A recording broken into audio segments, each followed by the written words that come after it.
Bienvenido a los cómics de la ciudad de Apolo. Soy Brandon. Whoa. Sorry. You threw me off. I wasn't expecting that. I know. Yo soy David. We should do a whole episode in Spanish one day. It'll be the worst to listen to episode. Not because there's not a Spanish audience for comic books, but because it'll be unbearable. Yeah, and we won't be able to pronounce half of it. So, it'll be fun. Might be cool, though, to do like a segment where we do like comics from around the world, like comics written in other countries. Oh, yeah, we talked about that. No, we talked about comics in other languages, but I mean specifically not just things translated, but like originated and from another. That's where some originated. Like, yeah. Like what's going on in China with comic books? You know what I mean? Yeah. That'd be kind of crazy. Well, yeah. I guess anime is like all of Japan. We've already kind of done that. Anyway, here we are. We're on a special Spidey episode here. The whip. Yes. That's it. What catches your attention over here? Nothing. We can cut this out if necessary. Just for a second, I thought that we were clipping really hard. Oh, but no. I think we're good. We're solid. Yeah, we can. Because we never see it. We can slice this out. Yeah. That's the problem. Frank turned it so we can see it. No, it's self-conscious. All right, let's hop back in. Well, welcome, guys. We're going to talk about Spider-Man today. It's a big thing in the news because of Disney and Sony. Oh, yeah. Which is weird because we planned to do this story before that even happened. Yeah. Good timing on our part. It was a coincidence, yeah. Maybe we ruined it. We felt it in the air, and then we had to latch it out. So, let's talk about that first. Yeah. Sony and Disney, what do you think? Well, have you seen Venom? I haven't seen Venom. I just saw Venom last week for the first time. Oh, how was it? It's bearable. Very bearable. I enjoyed it. I heard that it was like mistreated. That's what I've heard on the internet. That it got really terrible reviews, but it didn't deserve that. No, that was a pretty decent movie. It's not horrendous at all. Yeah. I'd rewatch it. The CGI is actually pretty sweet because it's symbiotes and all that. Yeah. And there's some cool battles. You see different symbiotes. It's not just Venom. You see, essentially two other ones. Okay. And then you have a little Carnage tease at the end of it, too. Oh, interesting. Yeah, really? Yeah, definitely. And it's for sure Cletus Cassidy Carnage tease at the end of it, 100%. Wow. Yeah. And so, I mean, you think about Absolute Carnage, you think about, Maximum Carnage. And then Absolute Carnage is what's coming out right now that Donny Cates is writing. I'm picking those up. I haven't really read them yet, but I will definitely... I haven't either. I wonder what... I keep seeing them at the store, but... it's only on issue 2, so it's very, reasonably to catch up. It's like a 5 or 6 part series. I'll check. To be honest, Carnage is cool, but I was never that crazy about him. Yeah. I always thought that Venom was more interesting, and then they kind of had to make another one. Yeah. Sometimes you get that feeling like in comic books. It's like, here's this person again, but just crazier. Look at the Bat Family. Oh, yeah. Oh, my goodness. The Bat Family is a great example. Yeah, ideal to that. Yeah. And there's so many tie-ins. The thing about Marvel comics is that they do not know how to really do tie-ins. They make tie-ins so essential that if you follow the main story and don't read half of the tie-ins, you're not going to understand what goes on because there's huge time jumps that go on. Yeah. A great example is I tried reading Infinity last week by Jonathan Hickman, and I read issue 1. I was like, cool, it's a Black Order. We have some crazy stuff going on. And I saw that there was Avengers tie-ins, New Avengers tie-ins, and something else. And then I picked up issue 2. And it felt like a whole series had passed by in between issue 1 and 2. Yeah. And I put it away. I was like, there's no, unless like a deluxe edition that has them in order, there's no way I'm going to read that. But that's exactly how Maximum Carnage is. That's exactly how I hope, it's exactly how Maximum is. And I hope Absolute isn't like that. Yeah. And there's a couple symbiote series going on right now. I know I can't name them off the top of my head, but I remember seeing some there when I was there, and I was like, "Wow, yeah, exactly." They're really going all in right now on the symbiote thing. Yeah, I mean, that's the only thing that's selling besides a new X-Men book. Which is weird as a Marvel move because of this whole kind of feud with Sony that they're pumping up a character they don't even own, really. They don't own the movie rights. Yeah, they don't own the movie rights. Do the game rights fall under that? I don't know, but Sony bought Sony just bought not Activision. Well, I think they did, but Insomniac. Yeah, they bought the guys who made the newest Spider-Man. So now Spidey is going to be home on Sony. You just finished the game recently. Yeah. I'm doing the DLCs whenever I just pick up a few minutes to play. What did you think of it? I thought the game was really cool. The DLCs aren't necessary if you're thinking about buying them. I wouldn't recommend them until they were on sale. They're pretty just beat up some baddies. Okay. Yeah. The story for the first one I thought was cool. Mm-hmm. I'm on the second one right now, and they're challenging. You have to really upgrade everything. They are much harder. And you need to know how to use your webs at that point. But it's cool seeing the other suits. That's one reason why I'm playing them. Honestly. Yes, the suit thing was so cool in that Spider-Man game, which is funny because, and we'll get into this way later, I think, but they're saving Venom for part 2. They have to because there's no symbiote suits, and there's like every other Spider-Man suit ever. Everything ever. Yeah, it's crazy. Even from the movies, everything, which is really interesting. Almost every movie is represented. I don't know if Amazing Spider-Man is though. I think they gave that movie the shaft. I don't think there's an Andrew Garfield outfit in there. There's not. There's just the Sam Raimi one. All the other ones are. Like, even Into the Spider-Verse is one. And then they have the ones from the Marvel movies, too. They have, like, 2 of them from the Marvel movies. Yeah. Yeah, so they have the... They have Iron Spider and the Homecoming one, yeah. Both Homecoming ones, too. Oh, and then they have Far From Home. They just put those in as DLC. Like, it was an update. So, yeah. Yeah. Amazing Spider-Man gets no love, and you know what? It probably shouldn't. It's bad. Yeah. The first one's pretty cool, but the second one's it killed it. But that, Jamie Foxx. Well, that goes back to it, right? So Sony dropped the ball. So hard. They dropped the ball twice, really. Like, the first time they dropped the ball, they were trying to tell Sam Raimi what to do, and they should have let Sam Raimi just make a Sandman movie like he wanted. Yeah. And just leave the Venom thing alone, but they were really pushing it. Mm-hmm. So then one of those sales. Sony messed up the first trilogy. Yeah. And then we have Amazing Spider-Man, and who knows what they were thinking. They were supposed to do Sinister Six, and they had it all prepped up and lined up. I'm pretty sure they hired that guy Mark Webb because of his name. I've always theorized that. And they should have got someone more qualified. Yeah. So then that one, that's a bomb. So then Marvel comes along, and Kevin Feige come along, and they're like, hey... let's do this thing. And he produced it. Yeah, he produced it and had a ton to do with like giving that movie the tone of the rest of the MCU. Homecoming, I thought was good. I enjoyed when I watched it. I think it's probably one of the Spider-Man movies that I have the least desire to watch again. Yeah, definitely. It feels like Spider-Man... I'd watch Spider-Man 3 again before Homecoming. Ooh, I don't know about that. Just to see it. 3, might be worth it just to see how bad it is. Yeah, I don't think I've seen 3 since I saw it in theaters. I don't think so either, honestly. Ooh, CLE on Spider-Man 3. But, so then, from my knowledge, and I could be wrong, Disney was making 100% of the profit on any guest appearance of Spider-Man. So on Infinity War, Captain America, Civil War, and all that. Mm-hmm. And they get 100% of the merchandising rights. Yes. Sony gets 100% of the profits from solo Spidey films. Yes. They just finally broke $1 billion, the first Spider movie to break $1 billion on this newest one. And now they're renegotiating that. Disney wants half. Disney wants half of that. They made so much. So I don't know. At first I was like, wow, Disney's just being super greedy. But then I was thinking at the same time, yes, it's a gutsy business move because basically you're saying, we know Sony has to take it because it's so successful. Mm-hmm. But Disney also is kind of the reason why these Spider-Man movies are working. Yeah. And that would be my argument against it. Like, maybe Sony should just fork it up because guess what? You guys didn't get it right twice. Do a 60-40. You know what I mean? Yeah. Balance it out, something out, you know? I mean, I do have to say, though, Into the Spider-Verse was a delight, and that's a Sony movie. That's great.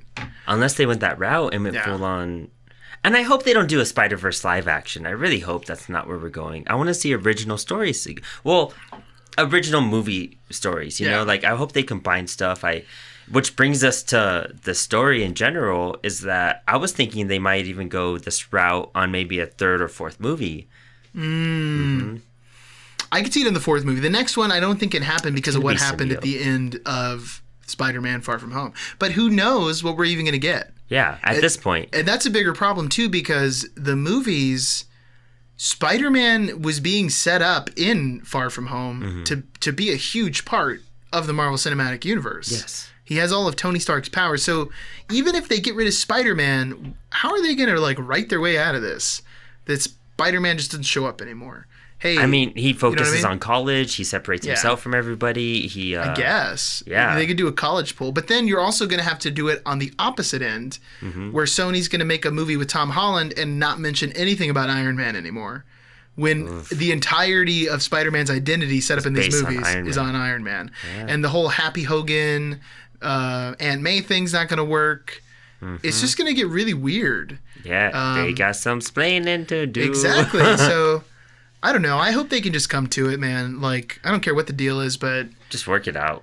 something so massive that they've been working for, it just seems like And this it's is going to be a finally huge doing black well. spot. Like, Tom Yeah. Holland is amazing. Just as make Spider-Man. money, you know what I mean? Spectacular. What's wrong with making 500 Sensational. million, Sony? You know what I mean? But at the same time, I can see, like, man, Disney owns everything. Yeah. And they made so much money on so many properties. Do they really need to be squeezing Sony for $500 million? Like, does that really need to happen? Yeah. I don't know. But But hey, it's disappointing. Why don't we jump into something delightful? delightful. I enjoyed this book heavily. I I'm did just saying. too. And along with me thinking it might be a future movie, but I wouldn't be surprised if Kraven is a character in the next game that's going to come out. And when you said that, I was thinking, like, in this story, we have Spider-Man in the symbiote suit. Yes. So in game 2, I'm sure there's going to be a whole section where you have to play as the symbiote or something. It'd be the perfect time to just sprinkle this story in there. Yeah. It'd be awesome. But I don't know how much of this Spider-Man game is even based on the comic books, to be honest. It's really not. Like, but I mean, just they've pulling kind the of done character and everything. doing something with him Yeah. would be fun. You know, a hunt, and you're getting hunted down by him, and Kraven gets no love, man. He's got no love this entire None. time. none. Spider-Man the animated series. That's it. And we were saying before the show, it's unwatchable now. Totally unwatchable. If you're a grown adult who's watching Spider-Man the animated series, I want you to send me an email so I can understand how. Yeah. It's so bad. Terrible. Yeah. I've tried. What we were just saying is I watched the Secret Wars episodes because Yeah. I was reading all the Secret Wars. So when I watched Secret Wars, and I was really excited to see what they did between the comparison of the comics and how it all play out. And it was 3 episodes, and it hurt. Wow. It literally hurt. Was Kraven in the PlayStation Spider-Man game? I don't remember. I don't think so, or the second one either. We almost beat the whole first one on a Yeah, stream. oh, yeah, and it's we never definitely went not the back to first do one. it. Definitely We should not the finish first it. We should do the second one. But it'd be a cool DLC or something, a side Yeah. story, not a whole game based off of it, of course. But No, it's got to be one of those side missions. yeah, Which, if anything, I almost wish there were more villains. Like, I know we got the Sinister Six in the PS4 game, but I wanted just more. I wanted, like, a ton. You know, Oh, you know yeah. what I'm saying? No, Like, me too. I wasn't satisfied with Yeah. a lot. And like, it was fun, but it was very much an intro. It was Arkham Asylum, but even Yeah. Arkham Asylum was kind of better at some points. I would say so. Yeah, and then, like, definitely. Rhino shows up, and then you beat him, and that's it. It's like, whoa, okay. This is finished. And you know, Kraven did get some love at some point because he was influential on Batman Beyond. Oh, for that one guy. What's his I name? am trying to look up his name right now. But there's a hunter guy that's essentially Kraven the Hunter inside of Batman Beyond, and I think that's pretty sweet, honestly. I don't know his name. We'll look it up. You should look it up too. if I'll you're look it listening up. to I'll this. see if I can figure it out. But here we are, Kraven's Ass Hunk. It's the artwork is outstanding. And speaking of tie-ins, this entire it's 6 issues, and every 2 issues or every other issue is a different tie-in of a different Spider-Man line. Yeah. We have the Web of Spider-Man, the Amazing Spider-Man, and I believe Web of Spider-Man, isn't it? Did you already say that one? yeah, it's Web, Amazing, and I think it's Sensational Spider-Man too. Oh my goodness. And the back, it's in the back of this. Oh, right okay, here. there you go. You know what? It's Stalker is the name of the Batman Beyond Stalker. character. That's lame. Oh, Bob McLeod. Loud? How do you say his last name? I've met him before. He's really famous for his Iron Man artwork. Yeah. Oh, okay, cool. But Mike Zeck, I've met him. I have. He did a symbiote head sketch on my Secret Wars #8, the first appearance of the symbiote suit. So it's a cool little CGC book I have. But dude, I had not read this before. Yeah. I've read some Spider-Man stories that were picking up, like the Clone Saga. Like I have the omnibus for that. So when I was reading it, I noticed it was darker Spider-Man in general. Peter Parker's depressed when he's older. He's not a happy guy. Yeah, he never is. Yeah, he was miserable in high school, and life hasn't been much easier for him after that. And this really picks up off of that. He's really, gosh, man, just really facing his morality in this story from the start, you know? It's a great moral story for sure. And it is Spectacular Spider-Man. Spectacular. I just Okay, cool. figured that out, yeah, so. But the covers are all, awesome. Some of the coolest covers I've seen on Spider-Man books, for sure. It's called Kraven's Last Hunt, and I didn't believe it was going to be his last hunt, but it is Kraven's last hunt. Spoiler, it is his last hunt. And it kicks off really cool in the beginning with Kraven naked, just in a Spider-Man pose too, which I think is interesting. Yeah. Saying, "I am Kraven," and he's fighting a bunch of taxidermy animals, I guess, across his apartment. That's weird. Yeah. Super bizarre. And he's trying to really come to terms with himself. I guess Kraven's a really old guy that's taken. I mean, he's doing I wouldn't say drugs, but he's mixing some stuff together. Well, he talks a lot about these like herbs that are opening up his mind and everything. He's definitely going on some kind of trip. Yeah, throughout the entire story. Yeah, and there's all these purples and pinks, and it's really beautiful coloring going on. We also get this thing, and it's like a running, you know, it's always in the bottom of the pages where you get these panels of the graveyard. And at the beginning, we already get someone like digging a grave for who we don't know yet. We assume it's Spider-Man. Yeah. Because he's going to go chase him down, and he does. It's called Kraven's Last Hunt. So yeah. What's really cool, what I thought was interesting about the dialogue in this story is that for the majority of the characters, like Spider-Man, Kraven, Lois Lane, Mary Jane, is that they have dual dialogue boxes. You could tell by the fonts when it's Spider-Man speaking or when it's Kraven speaking, and you could also tell when Spider-Man has his regular thoughts and his like negative thoughts bouncing in his head, and all of them have that. And I thought that was a really cool way to write it. And they're color coded too, which I thought was really interesting. Really, it makes it easy to follow. To do it. Tripped me out. I thought that was a really fun way to read it and really get perspective inside of the characters. And it's not the symbiote that he's wearing. No. It's just his black suit that he based off of the symbiote costume. Yeah, and you also, this story, because it was kind of in the middle of all these different stories, different Spider-Man books, you're kind of just dropped into this spot where you can tell that something just happened. Yeah, like so there was a Spider-Man death talks about someone dying, and it's one of those things that it's not. It doesn't make it impossible to read, but you're definitely like, man, what happened right before this? Makes you dig in the back issues, for sure. Yeah. But then again, it's so annoying because it's split between 3 different series. Yeah, and it really like if you don't have a collected edition, it makes me not want to touch any of it. Is what happens. Yeah, I mean, I hate that with tie-ins. Yeah. But you know, this was a lot easier to read than other. At least there wasn't other tie-ins put to this. It's just different parts story. Broken off. Yeah, which is cool too because it does feel just like one tale. Yes, and that's what's great about it. But I mean, if you're reading just Amazing Spider-Man, you come across 2 issues, and then you go to from 293 to 294 or whatever, you're gonna be confused because you're like, well, what happened? Oh, for sure. Yeah, you know what I mean. It's really weird. Yeah. Marvel was just getting greedy about the whole thing. Like, we need to make sure our Spider-Man fans are reading all 6 of our Spider-Man books. Oh, Marvel's and being greedy. It's still like that. You know what I mean? So, yeah, we've learned some lessons here. Yes. History repeating itself. Yeah.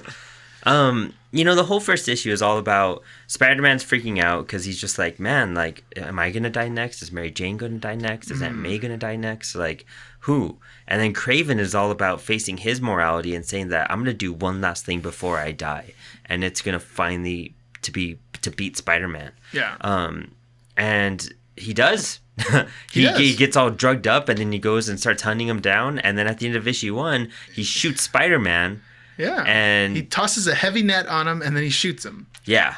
Yeah. Which Spider-Man's kind of freaking out when it happens because he's like, what? You don't use guns, Kraven? What's going on? He's like, you don't use your fists? Who is this isn't your style. And then you see Spider-Man in the grave and all that. And then Kraven is crying at the funeral he made for Spider-Man, and you see the guy that was digging the grave standing above there filling the grave. So we assume that he was digging a grave for Spidey. Although I would say, I don't think Kraven's crying. I think he's hysterically laughing and rain's landing on his face. I think that's what's going on in that page. Oh, I was looking at the one before it, where he has that drawn down look, and then that first panel. Oh, you know what? Maybe I'm not looking. Where are you at? The first issue, the first page of the second issue, or what? No, last page of the first issue. Oh, the last page of the first issue. I'm sorry. I am in the wrong spot.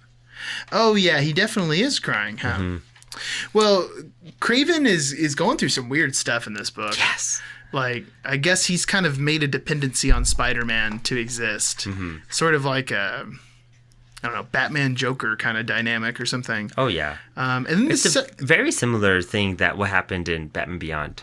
Like Batman Beyond totally pulled this from there too. Yeah, it definitely is. And I will go as far as saying that Batman Beyond also pulled the second villain and put it in their show too. Oh, Vermin, right? Vermin, yeah. Who I don't know if he's in anything else. I've never heard of this Spider-Man villain before. It's probably an old Bronze Age issue. He seems like it. Yeah, he definitely seems like it. He's basically like a rat man who lives in the sewer.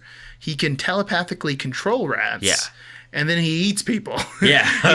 When we first see him, he snatches this woman into the sewer and then eats her. And there's even a scene. We'll get to that one right now. But you know what's cool about the first page of the second issue is that Kraven is wearing the black suit. Oh yeah. Yeah, and he takes it off. So cool. And that's Kraven revealing it, which I thought was super cool. But yeah, so this girl gets kidnapped. She gets pulled under, and then it shows Spider-Man's grave. And we keep coming back to it during this issue. Is Spider-Man's grave the focus? And that focus between the rat on Spider-Man's grave and the spiders coming out of it. Mm-hmm. And we see that little battle go on. It's a cool little... And we see that a ton. There's even some more rat imagery in the next few pages, which seem pretty inconsequential. It's just Mary Jane waiting for Peter to come home. Mm-hmm. They apparently just got married before this series, so they're about to move in together. Yeah. And then there's a rat in the house, and Mary Jane kills it, but then immediately has remorse about it. And then it cuts back to the rat on top of the grave. We always get that cemetery shot. It's super frequent in this whole little collection. And then Kraven's kind of losing it. He's crawling around the floor like he's Spider-Man. Yeah. Craven starts to become Spider-Man. Yes. He's trying to pull the spider within him. Yeah. And he's having these visions of all these spiders coming together and forming a giant spider. It's incredible. He's it's so on ridiculous. A crazy drug trip the whole time. Yeah. He's totally losing it. And we get a little more into this, but basically Kraven gets into this position where he's like, I need to prove that I'm a better Spider-Man than Spider-Man. Yes. And that's kind of where he's coming from. And we sort of just kind of it's a slow build for sure this book. But we have Mary Jane who's going to get assaulted by two random men or something. Mm-hmm. And then Spider-Man comes out, quotation marks Spider-Man. He shows up and almost kills these guys. And we find out from the police that they think that Spider-Man is cracked, that there's all these gang members in the hospital. And, later from the cops, we learn that Kraven's killed one of these men dressed up as Spider-Man. Yeah, and they're saying it's been 2 weeks he's been on a rampage, just being crazy.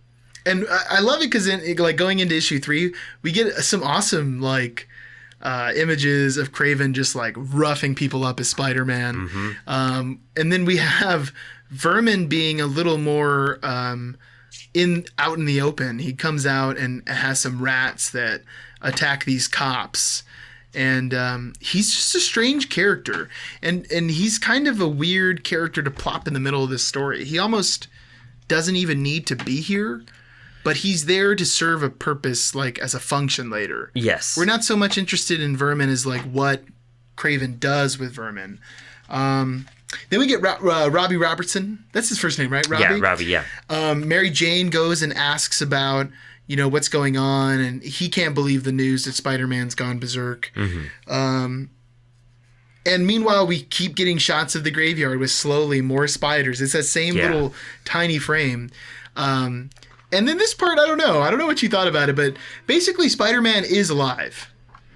Yeah. And he comes back and he tells us, I wasn't actually killed I was shot with some kind of sleeping dart, and Kraven like put me under. Yes, exactly. And it's kind of like, well, I don't know. Like, I don't know how else they would have written it, but it didn't. It just looked like a rifle. At the beginning of the issue, it looked like Spider-Man got shot in the face. Exactly. And it's kind of a letdown that they sort of just copped their way out of it. It would have been cool if he did get hit and recovered, or kind of the death of Superman thing that they did. Exactly. You know what I mean? But that's classic comic books. You know what I mean? Oh yeah. Other than that, like, after that, when Spider-Man comes out, and this is when we really get into weird stuff, Spider-Man comes out of the grave, super Batman R.I.P. style. I was going to say, we're reading Spider-Man R.I.P. this week. Yeah, exactly. He's kind of losing it. He's weak, but he's trying to find Kraven, and Kraven has convinced himself that he's now a better Spider-Man because he caught Vermin. And for these past 2 weeks, he's been doing the job that Spider-Man really can't do. Yes. So after that, man, I don't know. We're getting these images of like symbiote on symbiote action. Like Spidey goes to track him down. And Kraven tells him, like, because Vermin's there and Vermin's all freaked out. He thinks that Spider-Man's the one who's been beating him up. Yeah. And the one he's going to come back and hurt him. Because I guess Spidey and Cap beat Vermin before. Yeah, I guess so, right? And they make a reference that before it took Spider-Man and one other person. And it's funny, it was like American Captain Flag. And American Flag is actually a Marvel Comics character too. And that's a cool little reference. And that's like a future superhero comic, or a future dystopian future comic. Oh, that's cool. So that's a cool reference. And they do reference a lot William Blake in here. Yeah, which I thought that was real interesting.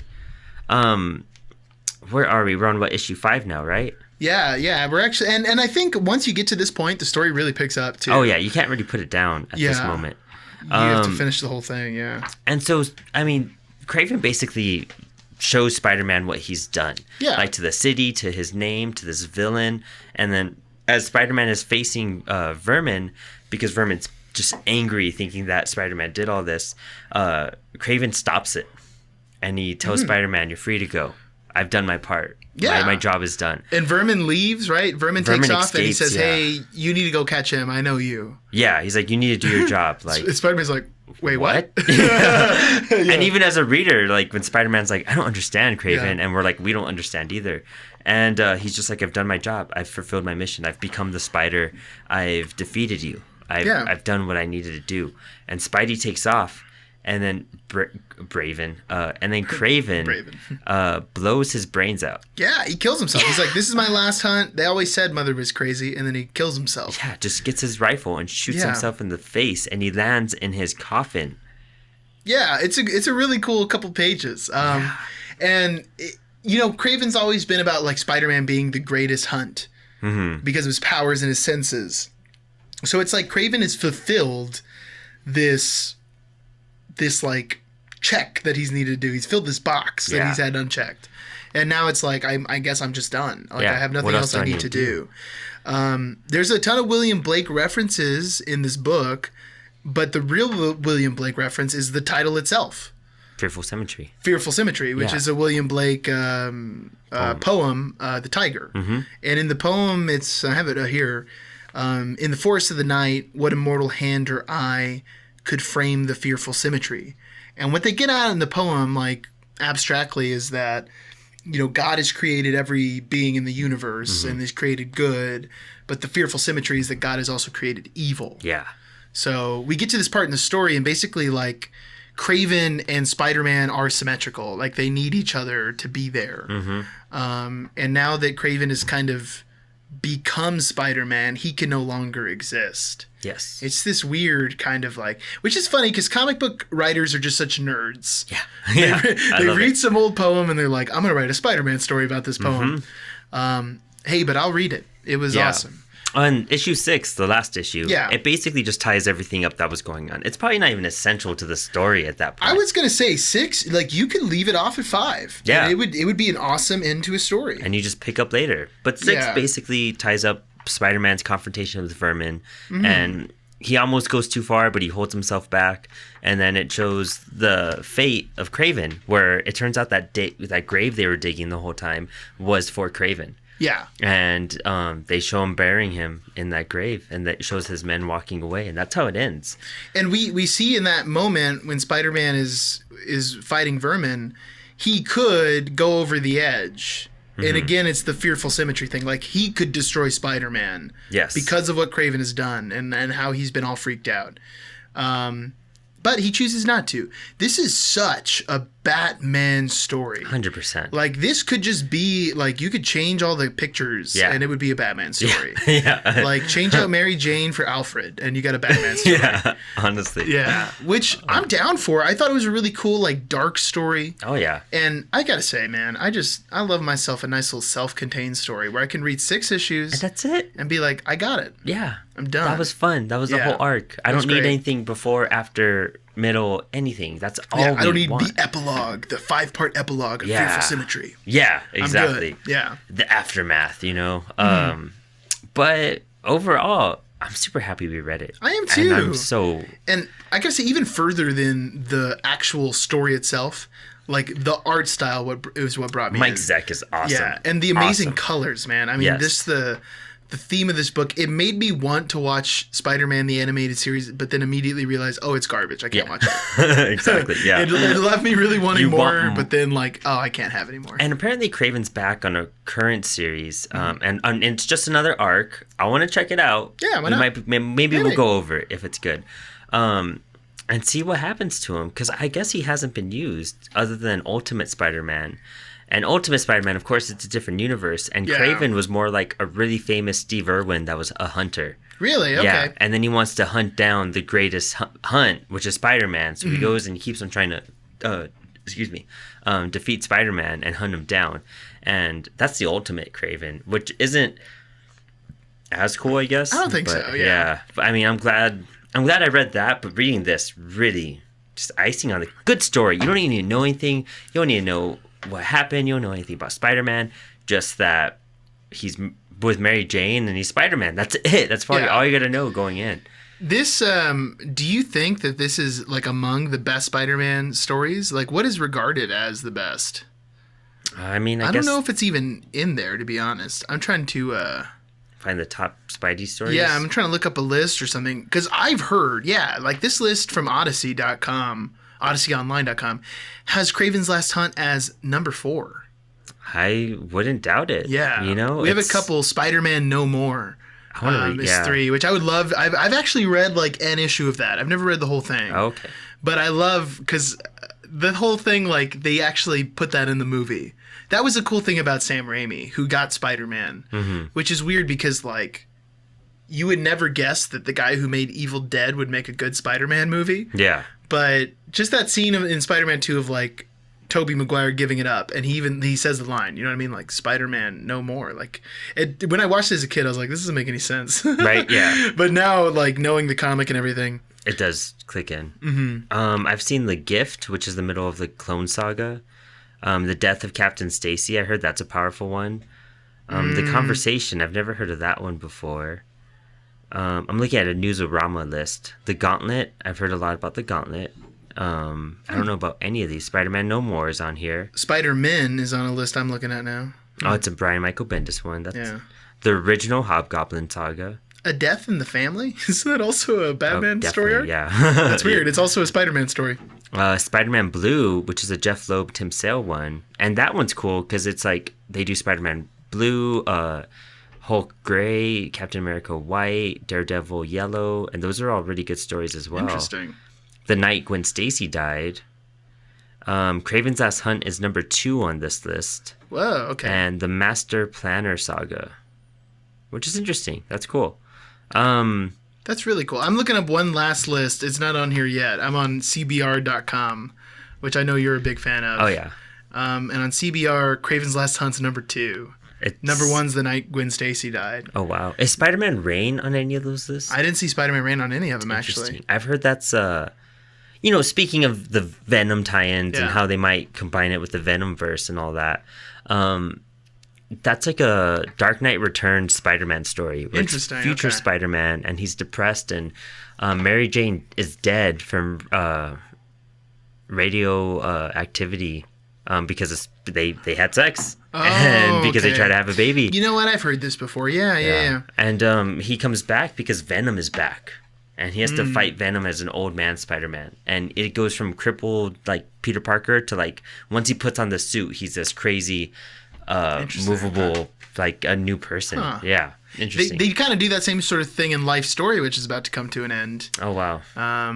But in that future, Spider-Man gives up the suit. Oh, cool. And Ben Reilly becomes Spider-Man for a while. He's like, you know what? You be Peter Parker. I'm going to go live in the forest with my family. I do really like the Ben Reilly costume. Yeah. I love it. He wears just a Spider-Man story. He wears just a regular Spider-Man suit. Oh, okay. Yeah. I love that like little cutoff hoodie that he has and everything. It's super funny. Super 90s. It's very 90s, yeah. Well, man, I mean, that's a short and sweet little discussion, but I gotta say it's a more psychological story than anything else. Definitely, it's good panel for panel. There's some deep stuff going on, you know, and the artwork just does it justice. I think that's what keeps you signed. The writing isn't cheesy. It's not even dated. I wouldn't say at all. No. It feels fresh. There is one weird line in the book that kind of caught me off guard, and it's when Spider-Man comes out and he's trying to decide. He's like, Spider the am. He says it like weird, like he says it backwards or something. And I was like, I wonder if this is a typo. But I think we're just supposed to get that Peter's like freaking out. Yeah, his brain's like razzled. I guess being in a grave for 2 weeks. I gotta say, I am excited, and I hope Marvel just pulls it together with Sony. Because I need to see Tom Holland like in his 30s still playing Spider-Man. Exactly. I figured they'd have him for 15 years. You know what I mean? Yeah. I need to see him like go to college, get married, and like I want to see that whole thing in a Spider-Man movie. Because then I'll be set. I won't need to ever watch the animated series again. Can we grow up with Spider-Man now? Yeah, please. Yeah. That's all I'm asking. In my like 30s, I want to grow up with Spider-Man. We will continue giving you our money. Just do it. Yeah, I'll give you all the money you want. You know what I mean? I'll see it twice in theaters. I'm sure. You know what? All the Spider-Man fans, let's all get together and let's propose. You know what? If you guys can't come to a deal, everyone will see the movie twice. That'll be our promise. Yeah. Every person will buy an extra seat, and we'll make up that money, and you guys can go 50-50. Yeah. There you go. Come on. Let's do it. Just charge us double for the tickets. Yeah. Yeah. Just do that. Even better. Charge me $15 to see Spider-Man 3. I'll pay $15. I will. Let me see it. Yeah. I hate people. I hate them. They're ruining things. Which is funny because I feel like Star Wars is actually, and I guess we're kind of straying away from it now, but Star Wars is like on the opposite. Like it seems like Marvel, this is a big fumble. I hope they recover. Yeah. But now Star Wars has been releasing all this stuff. It's like the Mandalorian trailer looked pretty cool. Yeah. Obi-Wan is coming back, which I think everyone hates the prequels, or not everyone does, but even the people who hate the prequels have to be like, Ewan McGregor did a great performance. Yeah. You know what I mean? From Phantom Menace. All the way on, like, and he is Obi-Wan. Like, yes, Alex Guinness is Obi-Wan Kenobi, is an old person, but how much screen time does old Obi-Wan really have? Right, yeah. Like, most people's knowledge of Obi-Wan is the character that Ewan McGregor portrayed. All my favorite Star Wars figures, even the old man Obi-Wan, they're my favorite Star Wars figures. Yeah, right on. Yeah, well, let's make this a short and sweet one, man. Let's do pull list. What do you want to talk about? You know, I'm right now, pull list wise, I'm reading House of X and Powers of X as it comes out week by week, and they're kind of redoing the X-Men history. And you know, just like I am with Spider-Man, I do like X-Men. You know, they haven't done enough good stuff for me to be full on, but I do love me some Spidey, and I do love me some X-Men. And you know, them redoing the history the way they are and the way it's coming together, dude, this is awesome. Really? Okay. It is such a good book. And you could tell they have some anime influences with some of the characters, some of the drawings and artwork too. But it is crazy how they just redid the entire X-Men history. It comes down to a character. Yeah, well, it comes down to a character that apparently her mutation is that she has different lives. So whenever she dies, she starts back as a baby. And she's only able to do this 10 times. So she experiences life like 9 times. And she's trying to discover her mutant ability. And it starts with her learning that she has this power. And then she dies. And then her second life, she's like, wait, I think I know what's going on. And she meets Xavier and Magneto. And she has different relationships with them in different lives. And she's trying to find out the right future. And every future ends with the mutants being killed. Whoa, or destroyed. Yeah, that's cool, man. And on her 10th life, she's like, this is the only thing that's going to make sense. So I need to like confront Xavier and do this. And Magneto, and they end up joining forces and making this like utopia for mutants. And we're kind of going to find out what happens. But it's interesting for sure. It's definitely cool. I can't wait to go home right now and read the next issue. Which one is this again? It's 2 titles. Of course. Of course. And you have to read them in a certain order, of course. It's only been 25 years. Yeah. Yeah, so it's a little annoying, but they're gonna even the hardcover is gonna put them together. Oh, and see, and I'll wait for that. And that sounds cool. And I'll buy the hardcover, but it's just it's too good of a series to not want to read it weekly.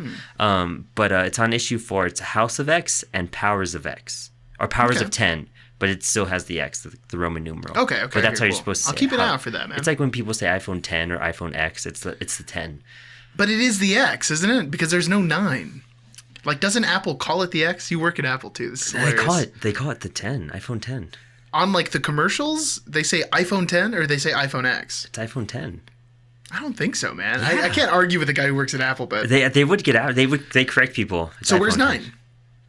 That's Apple, dude. Yeah. Oh, my gosh. You're worse than Marvel, Apple. Yeah. You're worse than Marvel. Yeah, it's crazy. I mean, maybe I'm wrong. I don't know. But hey...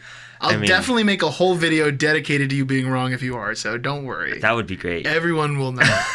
And then I'll have a picture of you in your Apple shirt, just like with your hands up next to your head. Yeah, exactly. I just work here, man. Yeah. He's, what's your position again? Oh, I see. How? But I'm reading it. It's phenomenal. Okay. Batman 77 just came out, and there was a huge death in it. We could talk about it now because by the time this episode comes out, it'll be out. It'll be out for a while. Spoilers, though, if you haven't read that. Yeah. Batman 77, huge issue. I don't know if it's real or not because it's comic book, so it hit me, but it didn't hit me because I don't trust comic books. You can't trust them anymore. Can't. This is a perfect example of why you can't. But this book we just read. Yeah. Perfect example. Yeah. Kraven's back. You know what I mean? Like, come on. But the most recent series going on is City of Bane, where Bane has taken over Gotham along with Flashpoint Batman, which is Bruce Wayne's father. So they're taking over the city, and they've pretty much been Batman, and he's like in Paris right now. Kind of very... Nolan trilogy-esque. Okay. Because he's hiding out for a moment. And they said if any of the Bat family is going to come to Gotham, we're going to kill Alfred. Whoa. Yeah. And so Damian goes and confronts everyone. Confronts Flashpoint Batman. It's just like, you're not Batman. You're like not even my real grandfather. Like, you're just from a different universe. You mean nothing. You're not Batman. Yeah. And so they fight. And he beats up Damian. And you see Damian wake up in a chair, and you see the other caption just like, no, not in front of the boy, not in front of the boy. And then Bane snaps Alfred's neck right in front of Damian. So Alfred's dead right now. Wow. True or not, is it Clayface?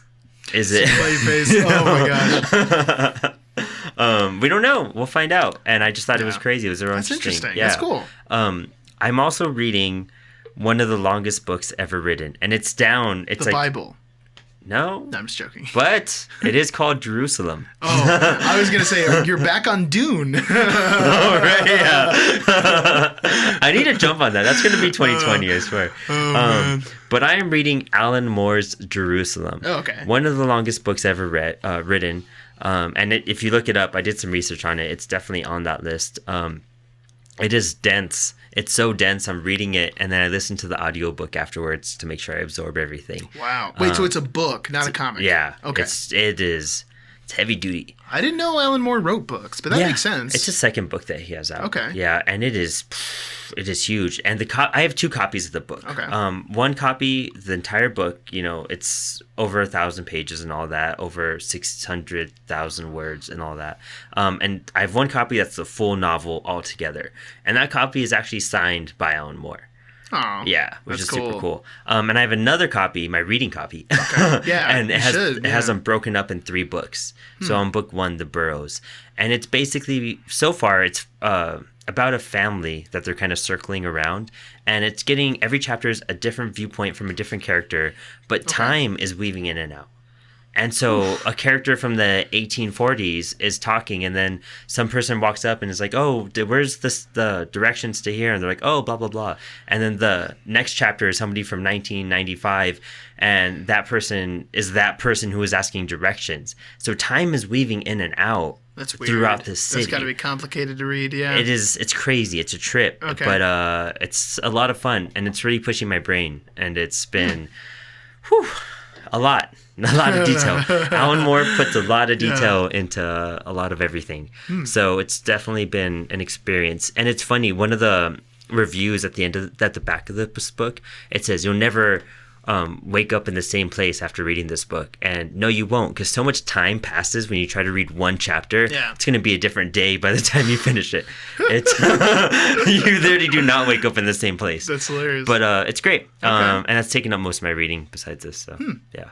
That's awesome. What about you? Let me see myself. What is new? Man, I feel like I have something from each media almost. So first, I'll go through this quick. Man, I hopped back on Breath of the Wild. Like, I bought Breath of the Wild when I got a Switch, Zelda. I beat it. And then there's so much content to do, like, that I just was like, I'll do this later. Nice. And this last month has just been, like, playing Breath of the Wild every day. And just, cool. like, crushing. You know what I mean? Yeah. So, that's been great.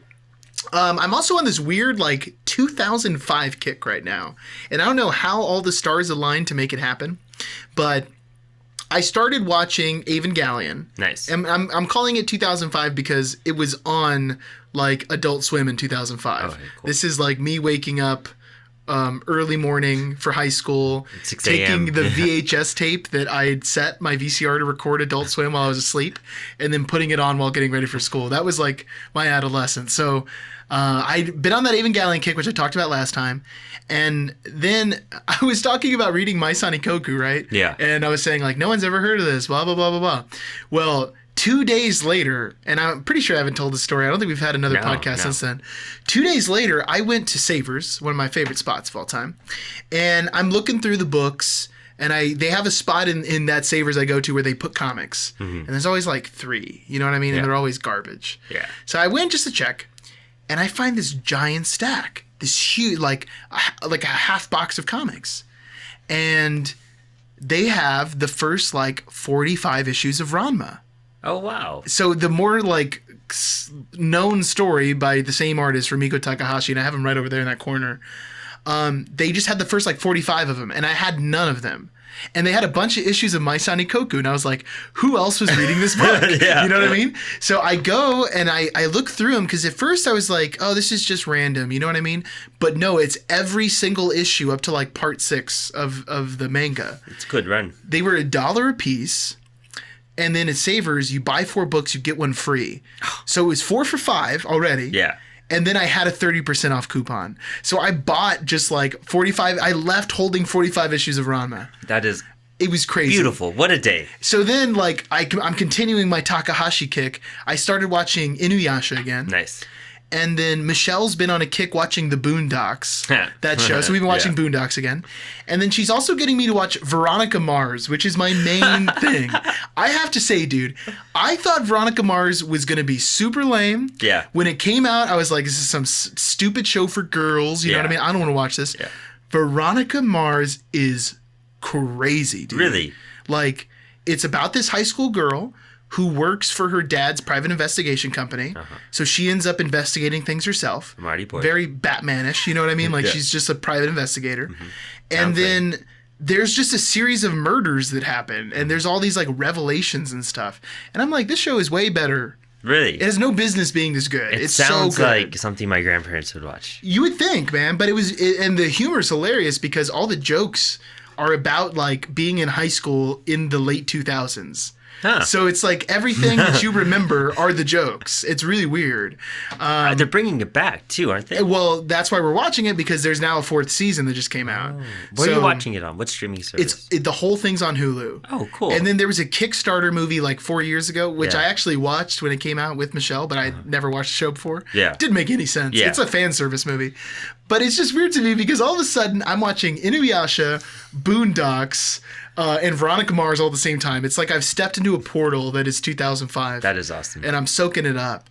But Sadly, check it out. I'm not really reading any comics though. I've just been watching some shows, but dude, I'm gonna get on those Ranma 1/2 books because it's the year of Rumiko Takahashi. That's what David's saying. Go on, everyone. Buy Inuyasha. Buy Ranma. Buy Mermaid Forest. I've never even read it, but let's get weird. You know what I'm saying? Let's get weird with it. That's what I'm saying. But yeah, man. I mean, I think that's it, right? That's kind of it. That's all we have going on right now. Thank you for another Apollo City Comics, everyone. We hope you've enjoyed our conversation.